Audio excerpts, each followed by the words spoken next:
Many of my friends have come in here, and also strangers, and looked about the place, and have wondered why and how it was that a place so full of repose and quiet, and in such a peaceful atmosphere, there should have been such a turbulent existence. And I can't tell you any more than they. I don't know. As you may remember, I met Wright twice personally. Once in late September of 1957, Robert Gray and I just walked up to Wright in the hillside drafting room. I asked his permission to photograph some of his unpublished plans and perspective drawings. And that day I had with me some photographs of his recent houses. I also had a list of his houses since 1950 I'd put together from various sources, such as the architectural history section of the Chicago Art Museum, called the Burnham Library of Architecture, and from talking to various of Wright's older apprentices. So Wright knew I was not just a common tourist or a Wisconsin hayseed gawking around. He wanted to know why I was photographing his recent houses, and said I was doing it for my own edification. He told me to work with one of his older apprentices in getting access to his unpublished floor plans and perspective drawings, which were then in great disarray in a room in Hillside.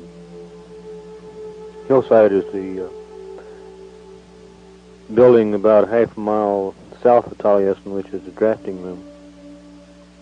In later years, there was so much interest in these files that the fellowship began to charge something like $50 an hour just to look at them. I can't remember the name of the apprentice that helped me with the Hillside files. He was then about my own age, about 26. I remember going out there so much in the summers of 1957 and 1958 that I felt I could have passed as one of the apprentices. All were in their 20s, suntanned and physically fit. Then in the early fall of 1958, I went back to photograph more floor plans and drawings. But Gene Masselink, Wright's secretary, made me see Wright again to get permission once again to go into the Hillside files. I spent about 2 hours with Wright that time in his living room at Taliesin. And I showed him still photos and color slides of the majority of his houses in the 50s built in the Midwest that I had taken pictures of. Wright was interested in all this and made remarks from time to time, saying, for example, that one house in Michigan, near Kalamazoo, I think, fell apart aesthetically, where a shed roof tilted up from a flat roof section with a too-thin fireplace stack. I tried to get a book on Wright's domestic architecture since 1950, published as early as 1960, and almost succeeded. Only 2 chapters of my book were actually published, both in the Art Journal in 1961 and 1963. The 2 chapters were on the diamond module houses and on the smaller square module houses. I had a pretty good chapter on owner-built Wright houses and on his circular houses, which never got published. The material on owner-built houses is all lost, except I have the photographs. The writings are all lost.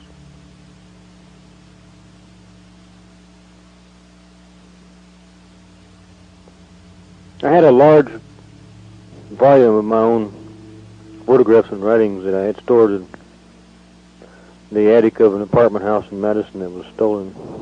I even had some of Wright's own handwriting on one list of his works. This was just one of a series of valuable Wright things that are stolen in Madison. You should remember that there were 5 Wright chairs I got from Mrs. Poser in Highland Park in the summer of 1961. One was a low-back chair we called the Jester's chair. It's the chair the potter Peter Volkoff sat on that night of the party we had for him on Bittersweet Place in Madison in about February of 1962. I put that chair and a lot of other things in storage in the basement of a house in the 1000 block of Jennifer Street on Madison's Near East Side in about November, or actually I think it was more like September of 1970. I took out some of that stuff to put into the house I rented in the summer of 1971, and sometime during that summer I found out that someone that the house on Jennifer had sold, and when I went to get the stuff, including the chair, it was all gone. The black man who had bought the house didn't give me much information. He was very hostile in saying that some stuff was thrown out and some taken by the people who lived in the house. Now, this man was the son of a black woman who had, and still may have, a kind of junk art gallery screwy shop in the, I believe it's the 1300 block of Williamson Street, just across from St. Vincent de Paul. Mona is her name.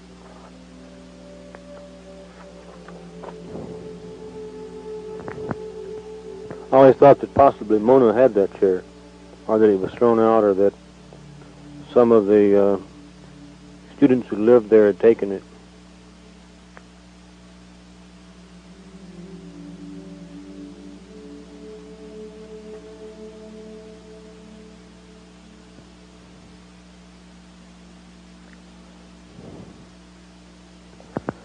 I made several trips in the Midwest to see Frank Lloyd Wright's houses back in the late 50s. T.E. Rickard and I made a long trip into Michigan in the summer of 1958 to photograph Wright's houses there.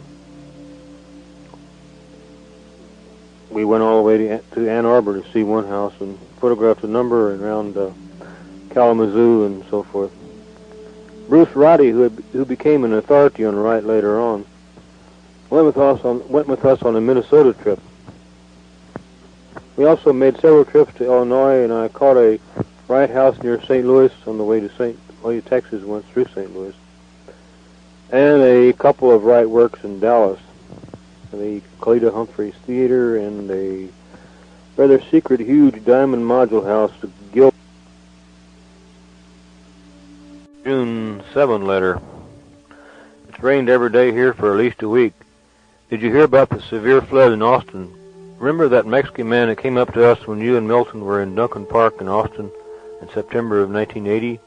His name is Joe Vasquez, and he lived in a house right on Shoal Creek, just 100 yards south of the park between 6th and 9th Street. I think we walked along the creek right by his house where his dogs must have barked at us.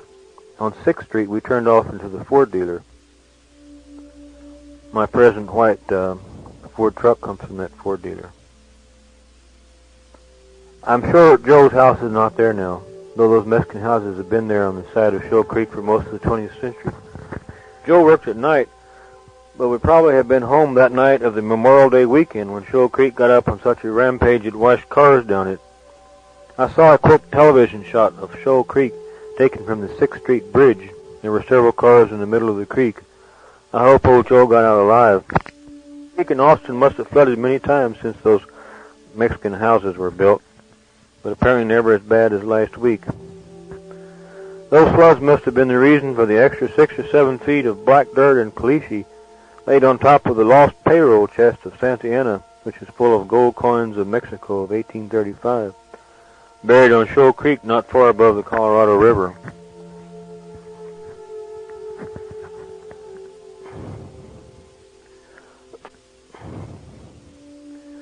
Frank Lloyd Wright loved Bach's Jesu Joy of Man's Desiring and had anyone who could play it for him do it. Over and over, he never tired of it. It has a powerful affirmative theme. Wes Peters, Wright's #1 apprentice for many years, married Wright's wife's daughter, Svetlana.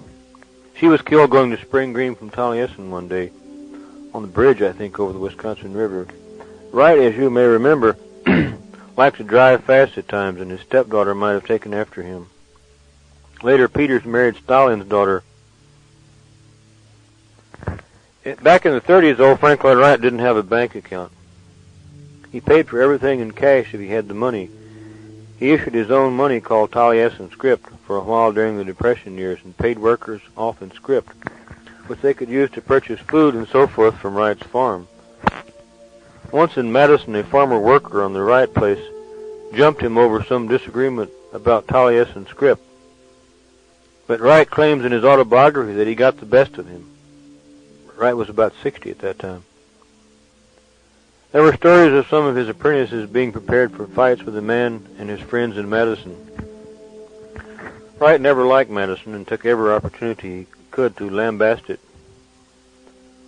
Once as late as 1957, when he walked out of a meeting at City Hall on the Monona Terrace project, which was never built, he walked out into the snowing March night and said there was not any place in Madison to get a decent meal. I remember that night. I was in a seminar in art history in Bascom Hall that night, and it was snowing. Driving up Bascom Hill in the snow, that old 53 Mercury, I remember that night very well. Wright and his apprentices were self-sufficient in the 30s, growing their own crops, making their own lime and lime kilns, and sawing their own lumber. Wright even had a road grader, which he liked to operate himself, standing at the controls in his baggy pants and his little 19th century tie. In late summer and early fall, Frank Lloyd Wright would fill his car, C-O-R-D-C-A-R, with tomatoes, string beans, and peas, and so forth, and drive to Madison to sell them. So the farmer's market on the square in Madison might have started with Frank Lloyd Wright. As Wright started so many things, he's not given credit for it, since he's no longer around to blow his own horn. I suspect Wright would park along University Avenue, maybe at about where El Rancho supermarket is now. It was the edge of town in the 30s. In those days, the Lost Woods, 3 blocks west and 1 south of the El Rancho supermarket, were not yet lost. They were not yet surrounded by the city. Can you imagine the greatest architect since the unknown builders of the Gothic masterpieces selling produce on University Avenue in Madison? He had his apprentices give a Sunday sermon in the little Wright family chapel in the ancestral valley. Wright assigned the topic, usually on the trait the apprentice lacked in himself. When Wright got bored with the sermon, he would begin to tap his cane on his shoe. That's a rather unusual practice for an architect to have his architectural apprentice give a sermon. Of course, Frank Lloyd Wright's father was a preacher. But Wright wasn't an Orthodox Christian. He was into Taoism and Zen, stuff like that too, and even played with Druid stuff. Once an apprentice had red eyes from a hangover, and on Sunday, Wright took him to the bathroom in Wright's section of Taliesin and shoved a tablespoon of castor oil down him. This generation doesn't know anything of castor oil, but it was also shoved down me, and also quinine and paregoric. In the late fall, homegrown Wisconsin apples were brought inside Taliesin, vegetables and greenery in the lighting decks, and in the Sung and Ming dynasty vases. And they kept the many fireplaces going with oak logs, giving the place that rich, magic, earthy smell. And spruce limbs are brought in to put in the decks to hang over slightly into the room. In this atmosphere, the music of Bach and Beethoven brought a high order of creativity and sophistication, in some contrast to the earthy quality. It was against that earthy and country background that Wright developed his own creativity. They milked the cows in late fall by kerosene lanterns. Wright bought the lumber they used to rebuild Hillside, the drafting room, the south of Taliesin, on the stump from local landowners. He didn't use too many of his own trees, apparently liking trees on his land. The apprentices chopped down the trees and sawed them into lumber in their own sawmill. In the 30s, cement was too expensive, and so they had a lime kiln to make lime mortar. They dug sand to mix with the lime mortar out of the Wisconsin riverbed. Wright had a Kohler electric generator which produced their electricity long before the days of relatively inexpensive Honda generators. He has it that when Wright was about 60, he was getting gray, and he would go around the drafting room picking up graphite pencil shavings and then slip into his office and put them in his hair. But soon the shavings would be on his starched collar and white shirt. The master of detailing that was his teacher, Louis Sullivan. A little old horse, just a strawberry. Several trips in the Midwest to see Frank Lloyd Wright's houses back in the late 50s. T.E. Rickard and I made a long trip into Michigan in the summer of 1958 to photograph Wright's houses there. We went all the way to Ann Arbor to see one house and photographed a number around Kalamazoo and so forth. Bruce Wright, who became an authority on Wright later on, went with us on a Minnesota trip. We also made several trips to Illinois, and I caught a Wright house near St. Louis on the way to Texas, went through St. Louis, and a couple of Wright works in Dallas, the Cleta Humphreys Theater and a rather secret, huge diamond module house to Gilman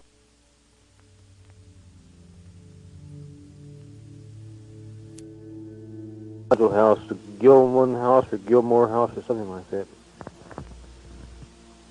Otherwise, I got my information from Bruce Rowdy and T.E. Rickard, who had seen photographed Wright houses on the East Coast and in the far West. Only once was I ever turned away when I walked up to the door of a Wright house. This was in Wilmington, Delaware.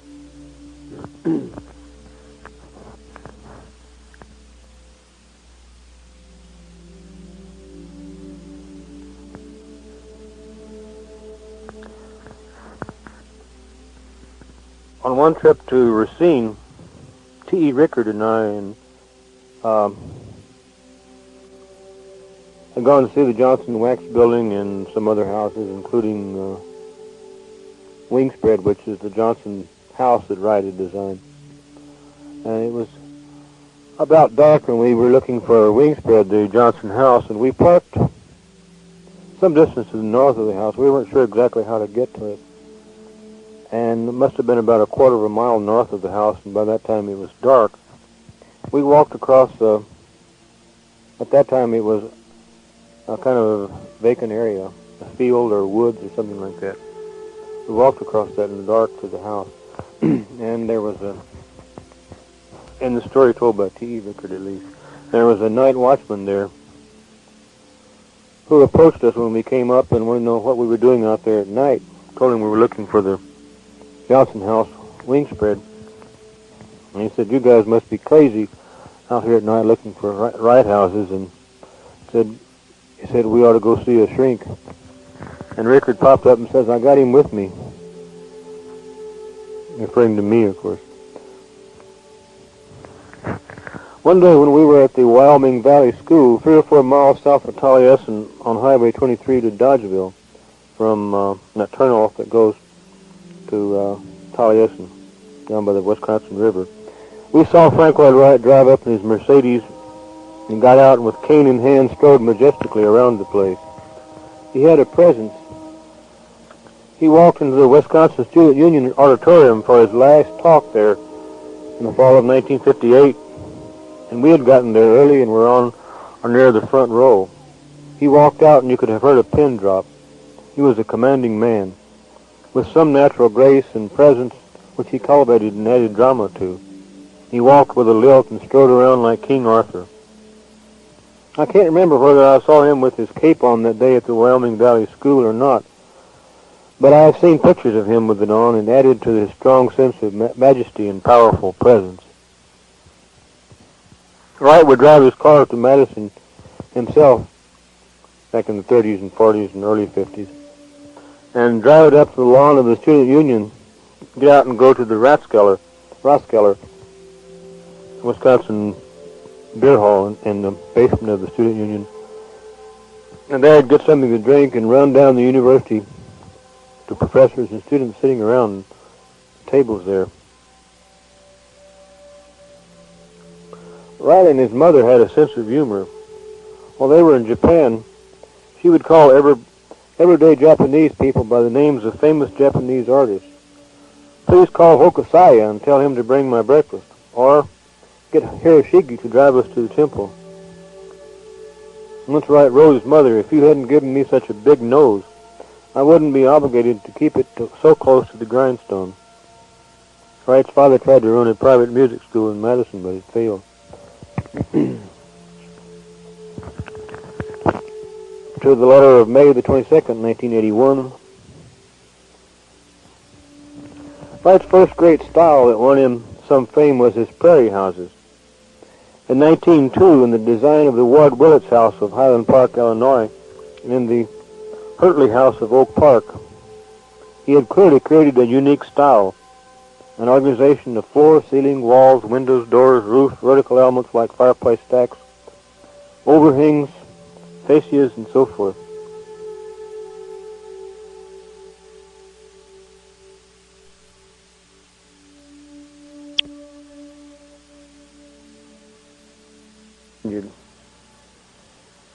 The great prairie style lasted from about 1902 to 1914. This made Wright famous in Europe. The first book on Wright's work was put out in Germany in 1911. Ausgeführt Bauten und Entwerke influenced European architecture for 40 years. In those days, Wright supervised his larger buildings himself or made periodic inspections of the site. And when he saw a wall that was at all crooked, he would grab a wrecking bar and knock the wall down. In later years, in the 30s and 40s, stories ago, there was such a crooked wall in a Wright house under construction in California, most likely in the Los Angeles area. Up the road came a convoy of little foreign cars, pickups, and so forth. It was a fellowship coming with wrecking bars. And in a few minutes they had the wall torn down, obeying the command of the master waving his cane. Tear it down, boys. Needless to say, contractors didn't like this practice. Once in the Prairie House days, a couple of strangely flying bricks just missed Mr. Frank Lloyd Wright.